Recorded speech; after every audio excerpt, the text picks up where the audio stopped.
Everyone, welcome this morning to the next edition of Doodling with Purpose, and let's jump right into some more hieroglyphic fun. And by fun, I mean homework, or as the French would say, le devoir. All right, so the first thing we're going to do, as we do with any new transliteration, is figure out the sounds. And we're going to make sure to include the sound complements, meaning the dashes and the periods and the commas and reverse commas. So your paper should look something like this.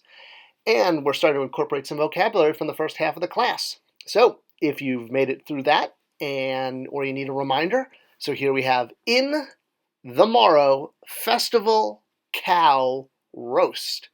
And you're saying, okay, well, that's not a sentence. Those are just some words. Well, again, that's because in hieroglyphics, there's no articles, and words like is and the have to be inserted. So once we've inserted a few of those, well, we get in the morrow is the festival of the roast cow, or in other words, this is probably an ancient Egyptian invitation to a barbecue.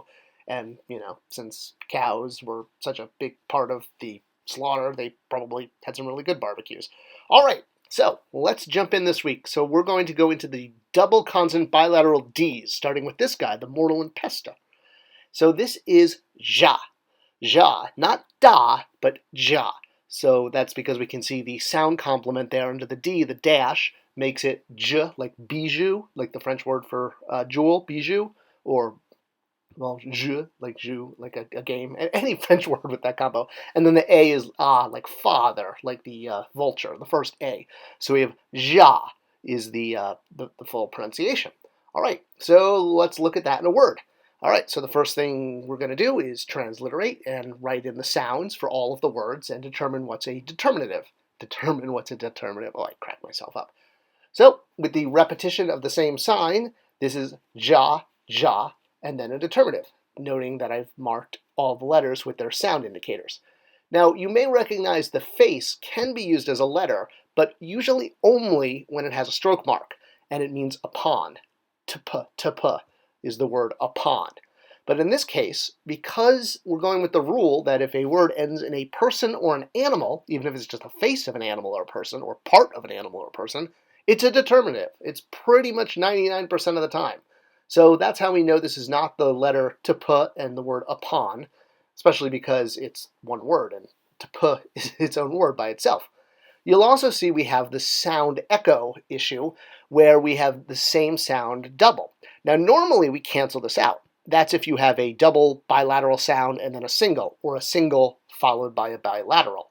In this case, here we have two bilateral sounds, the same bilateral sound, ja, repeated.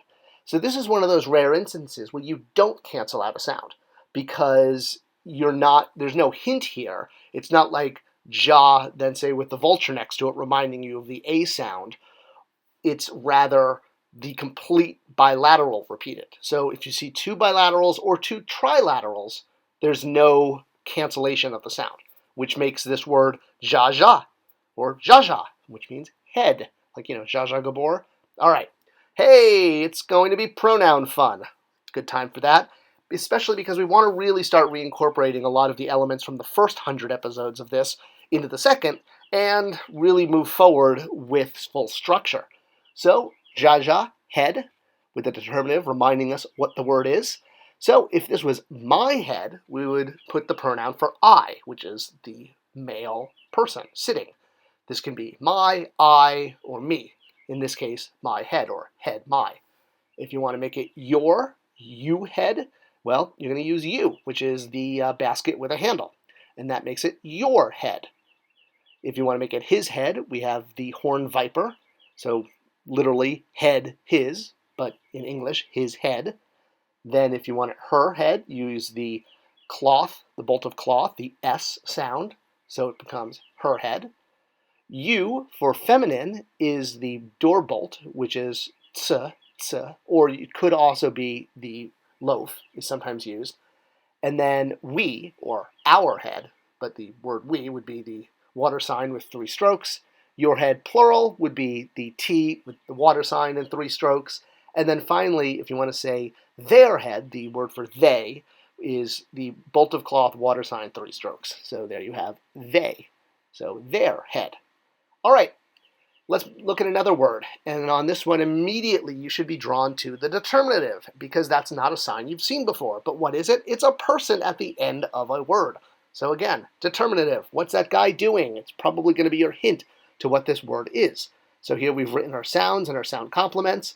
So based on the fact that this is a dude carrying a weapon, well, this is the word for civil war. So I guess you could maybe have two dudes fighting each other, but when you see a guy with a shield and the sword cast over his shoulder like that, and you should know it's only referring to the Marvel version of Civil War. It's not referring to the U.S. Civil War, so just so you know that.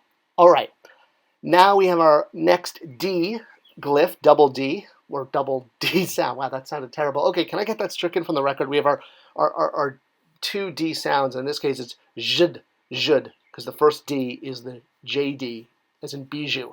You'll notice at the top there where I wrote the stroke marks, 1 goes all the way across, and then 2 and 3 dip down a little bit in so that there's a ledge on either side at the top, but no ledge on the bottom of this stone column, pronounced zhd. It's a zhd column. That's actually the type of column it is.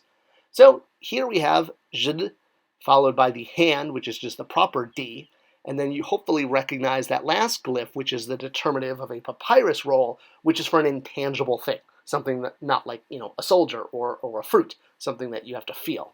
So we do have the sound echo rule here. So here you have zhd followed by de. So the single following up on a bilateral means you cancel out the single, since it's just a repetition and a reminder that the first glyph is a bilateral sound. Hey, aren't the Egyptians handy for helping us out like that? All right, so with a papyrus scroll, knowing it's something intangible, this is the word enduring or stable. So, like an enduring rule or a stable family or a stable bookshelf. I guess a bookshelf can be stable and enduring. Well, we'll throw that word into your homework. So here you go. I'm using some more words from the first half of the class.